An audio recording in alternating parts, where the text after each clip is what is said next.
ये आकाशवाणी जयपुर अजमेर है। अब आप रितिका गुप्ता से भरतपुर जिले की चिट्ठी सुनिए। इसके लेखक हैं शिव कुमार वशिष्ठ। भरतपुर अपना स्थापना दिवस 19 फरवरी को मनाएगा। इस सिलसिले में 7 दिवसीय समारोह की आज से शुरुआत हुई। कार्यक्रमों का आगाज कलश यात्रा के साथ हुआ। दिन में भरतपुर के इतिहास पर संगोष्ठी रखी गई। कल साइकिल रैली निकाली जाएगी। 15 फरवरी को भाषण प्रतियोगिता और भजन संध्या आयोजित की जाएगी। वहीं 16 फरवरी को नेचर वॉक रखी जाएगी। 19 फरवरी को महाराजा सूरजमल स्मारक पर पुष्पांजलि और सांस्कृतिक कार्यक्रमों का आयोजन होगा। स्थापना दिवस के मद्देनजर शहर की सभी ऐतिहासिक इमारतों, दरवाजों और चौराहों को आकर्षक रूप से सजाया गया है। मुख्यमंत्री रोजगार उत्सव के तहत भरतपुर में जिला स्तरीय कार्यक्रम का आयोजन भरतपुर विकास प्राधिकरण के ऑडिटोरियम में हुआ। कार्यक्रम में जिला प्रभारी और जल संसाधन मंत्री सुरेश सिंह रावत ने 389 नव चयनितों को नियुक्ति पत्र सौंपे। इस दौरान मुख्यमंत्री भजनलाल शर्मा ने वर्चुअली संवाद भी किया। केंद्र सरकार की स्वामित्व योजना के तहत आवासीय पट्टे वितरण के लिए भरतपुर के महात्मा गांधी वेटरनरी कॉलेज में कार्यक्रम आयोजित हुआ। जिला प्रभारी मंत्री ने इस दौरान पात्र लोगों को योजना के तहत पट्टों का वितरण किया। प्रधानमंत्री नरेंद्र मोदी द्वारा दिए गए संबोधन को लाभार्थियों ने वर्चुअल माध्यम से सुना।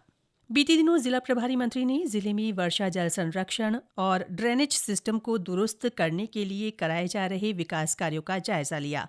उन्होंने केवलादेव राष्ट्रीय उद्यान का भ्रमण कर अधिकारियों को पर्यटकों की सुविधाओं का ध्यान रखने के निर्देश दिए। राजस्थान मरु उड़ान के तहत भरतपुर में महिला अधिकारिता विभाग की ओर से बेटी बचाओ बेटी पढ़ाओ योजना थीम को लेकर कार्यशाला रखी गई। कार्यशाला में स्तन और सर्वाइकल कैंसर के बारे में महिलाओं को बताया गया। विशेषज्ञों ने बालिकाओं और महिलाओं में होने वाले कैंसर, रोकथाम और उपचार के बारे में विशेष जानकारी दी। विभाग की ओर से राष्ट्रीय बालिका दिवस पर कार्यक्रम भी आयोजित हुआ। इस दौरान बालिकाओं को उच्च शिक्षा प्राप्त कर स्वयं को आर्थिक और सामाजिक रूप से सशक्त बनाने का संदेश दिया गया।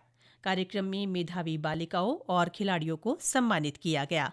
इस मौके पर बालिकाओं ने बाल विवाह और दहेज प्रथा पर लघु नाटक की प्रस्तुति दी।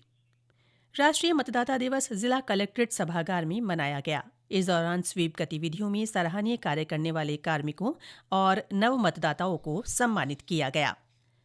जिला स्तरीय गणतंत्र दिवस समारोह भरतपुर के पुलिस परेड ग्राउंड में आयोजित हुआ। कार्यक्रम में उप मुख्यमंत्री डॉ प्रेमचंद बैरवा ने ध्वज फहराकर मार्च पास्ट की सलामी ली।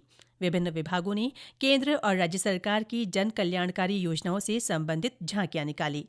समारोह में विभिन्न क्षेत्रों में उत्कृष्ट प्रदर्शन करने वाले 66 लोगों को सम्मानित किया गया। भरतपुर के केवलादेव राष्ट्रीय उद्यान में वन विभाग की ओर से एशियन वाटर बर्ड्स सेंसस कराई गई। ये गणना पक्षियों की संख्या, प्रवास और परिस्थितियों का विश्लेषण करने के उद्देश्य से कराई गई थी। गणना में करीब 38,000 से अधिक जल पक्षियों की गिनती की गई। राष्ट्रपिता महात्मा गांधी की पुण्यतिथि पर उन्हें श्रद्धा भाव से याद किया गया। गांधी पार्क में बापू की प्रतिमा पर पुष्पांजलि कार्यक्रम आयोजित हुआ। कार्यक्रम में जिला कलेक्टर ने लोगों से महात्मा गांधी के संदेश को आत्मसात करने का आह्वान किया। इस दौरान बापू के प्रिय भजनों की प्रस्तुति हुई। राष्ट्रीय सड़क सुरक्षा माह के तहत 1 से 31 जनवरी तक लोगों को विभिन्न जागरूकता गतिविधियों के माध्यम से यातायात नियमों की पालना करने की सीख दी गई। अभियान के दौरान नुक्कड़ नाटक, वाहन रैली और संगोष्ठियों के माध्यम से सड़क सुरक्षा का संदेश दिया गया। माह के समापन पर उल्लेखनीय कार्य करने वाले पुलिसकर्मियों, स्वयंसेवी संस्थाओं और विद्यार्थियों को सम्मानित किया गया।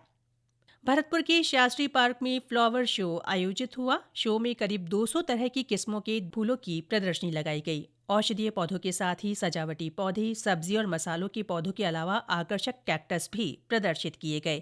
फ्लावर शो को देखने के लिए बड़ी संख्या में प्रकृति प्रेमी पहुंचे। इसके साथ ही भरतपुर जिले की चिट्ठी समाप्त हुई।